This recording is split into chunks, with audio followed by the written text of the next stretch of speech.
As many of you have already heard, Frenkie De Jong is injured, very unfortunate. So therefore I decided to bring you in this video a discussion about what does this mean for Barcelona, and on top of that, who could Barcelona use in their squad right now to replace Frenkie De Jong.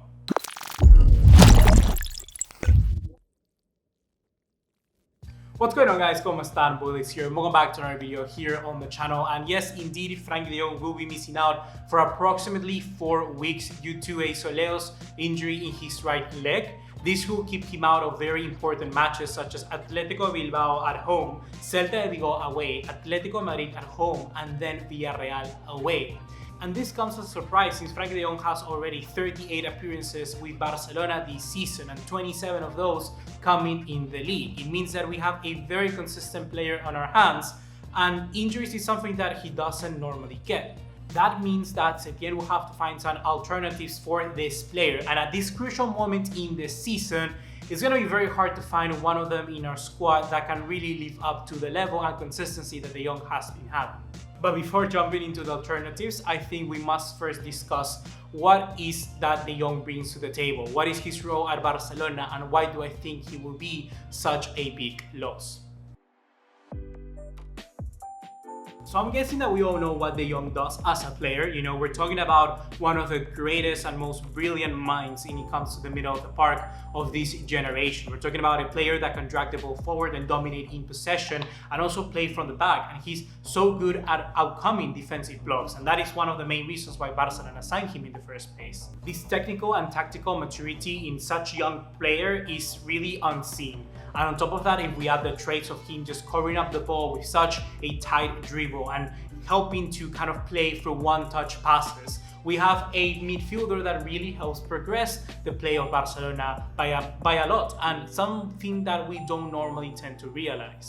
From the halfway line onwards, we're talking about a player that is already very useful. But if we add on top of that he has the commitment to drop back between the center backs and initiate the play himself, we're talking about a midfielder that for Barcelona should really be able to occupy all the 3 different positions that we have in our system. We've seen De Jong play already all of those 3 positions that I just mentioned. He has played for the left and for the right of the top 2 center midfielders, but we've also seen him drop as the main CDM. As a CDM is some place that we still have yet to see a large sample size as to how good De Jong will be able to develop there.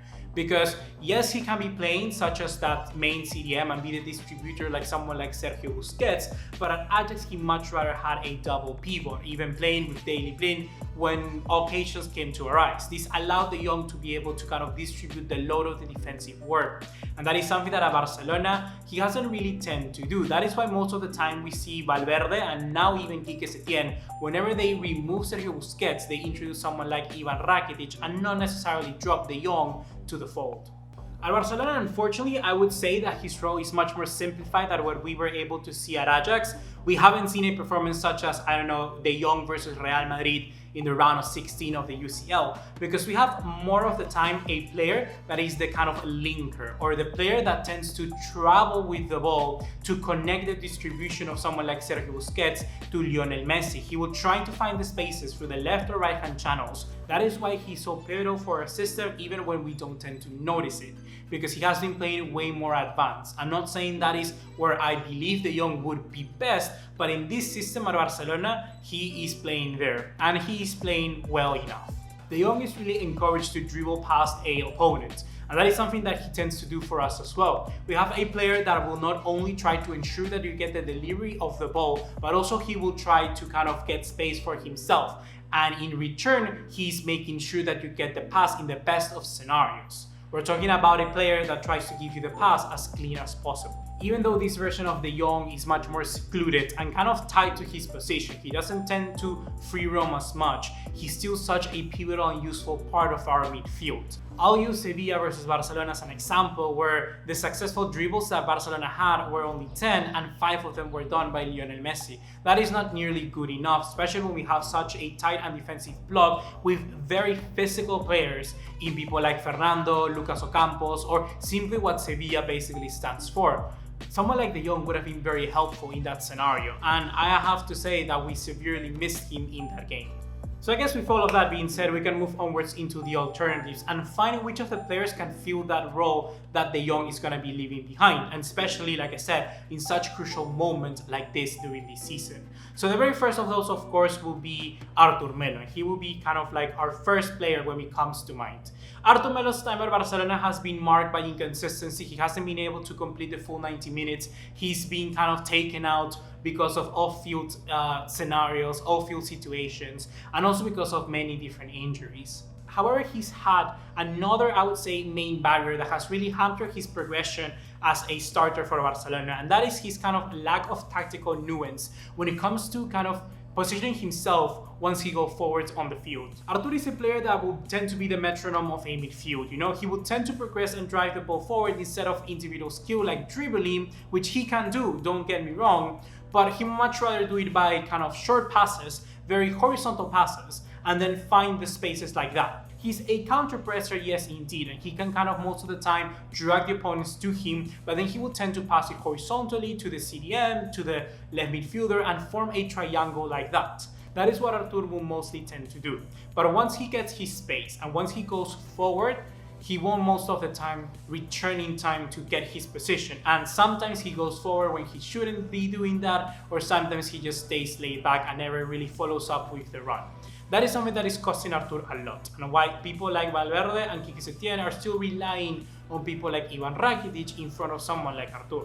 As a second alternative, we of course have Arturo Vidal. He's a much different player than Artur. I would say they're complete opposites. In El Rey Arturo, we have a player that is simply very vertical and someone that really benefits because of his simple productivity and impact that he can have on the final third.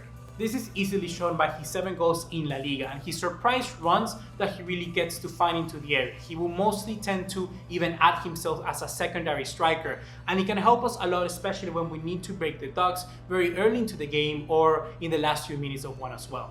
In my opinion, Arturo Vidal, regardless of De Jong's injury or not, he should be starting for Barcelona at this current moment, because he's a player that, like I said, can give you things when you least expect them to. And this version, this generation of the team that we currently have is not good enough in breaking a team down. And Arturo Vidal won't do you the job of breaking a team down, but he will ensure to give you more numbers, to have more possible outlets to join into the area, because he will either battle through one defender and simply win by sheer physicality, or he will kind of run and kind of find the space in behind. That is something that is a bonus. It's not necessarily something that we must expect, but it's a bonus, and bonuses are always good, guys. The third alternative would be someone like Ivan Rakitic, but before we discuss Rakitic, we must really learn which version of him are we going to talk about. Ivan Rakitic at the start of the season, of course, was lacking a lot of minutes, and he looked far from his very best. We're talking about one of the worst midfielders I've seen in a very long time. But coming from this break, he has really raised up his level a lot and be that kind of pivot player that really cements and solidifies Barcelona's midfield. We have a player that can occupy the spaces whenever Messi goes up front. And this is something that has been constantly repeated by great managers out there. We have Jose Mourinho saying he's one of the most underrated ever, and I agree to some certain extent. Rakitic is a player that will take care of his teammates. That's basically what he does. He has been tremendously important for games like Sevilla away and did an incredible performance at the Sanchez Pizjuan, and he was also very good against Leganés and very good against Mallorca. At this current moment, I have no problem in raising my hand and saying that Rakitic is contributing more than Artur Melo to the team. However, this doesn't mean it's what we should be doing, because with Rakitic comes a lack of creativity and a lack of inventiveness. But that doesn't mean it's necessarily what Barcelona should do, because with that comes, with adding Rakitic, a lack of creativity and inventiveness. Personally, I would much rather like to add a risk-taker, someone that may not give us the kind of right solidity, which Barcelona to a certain extent already kind of have nailed down, but instead will give you the ability to at least score one more goal. That is what I would like to see for a team that Barca right now that is struggling. What is the point if there's nothing to lose, right? So therefore, the last player and the one that I believe should be taking this position is Riqui Puig. And this is the name that you all want to hear. And I believe his time has come. And I'm not just saying this because he's the wonder kid, he's the starlet of the team. No, I'm really saying this because he has things in the squad, skills that other players simply don't have. We're talking about a player that benefits from his short stature and lack of physicality to a certain extent to add agility and be much more technical than others. His intuition is out of this world, and when it comes to those tight spaces that we need to break down, someone like Riqui Puig can help us do that. In contrast to someone like Artur Melo, Artur is much more, I would say, from the halfway line downwards. He's not a player that necessarily has enough skill sets to benefit himself from coming into the area and coming into the box. He has been doing that and helping and improving at the start of the season in that role, but someone like Riqui Puig was born to do that because he's a player that can find the gaps in the tight spaces in a defensive block. And guess what, guys? We need that. If we include someone like Arturo Vidal in that midfield, it would help to benefit for the kind of lack of physicality, but Riqui Puig will still give you a pressure. And I could go as far as saying even that Busquets could be potentially benched and give Rakitic that kind of position of a CDM that is a little bit more, I would say, attacking minded, and taking into account that perhaps we may find ourselves with a defensive block or whenever that comes to be. Someone like Busquets is not as useful. Just take him out. Busquets can do the distribution of the ball, but someone like Rakitic can do it fine because we don't need those cutting passes from a CDM position. How many times have we seen Busquets just simply sitting behind and let the other ones do the passing while he gets the ball and then circulates it again? When you have a defensive unit in simply kind of 20 yards all packed together, Busquets won't have an impact. So I guess with all of that being said, guys, now I want your opinion to see who would you pick and if you believe that De Jong is as important as I commented in this video. So yeah, that's gonna be it for right now. Hope you have enjoyed, and if you want to see more videos just like this, I have a playlist on the channel that covers more things just like what you saw today. So go there and check it out.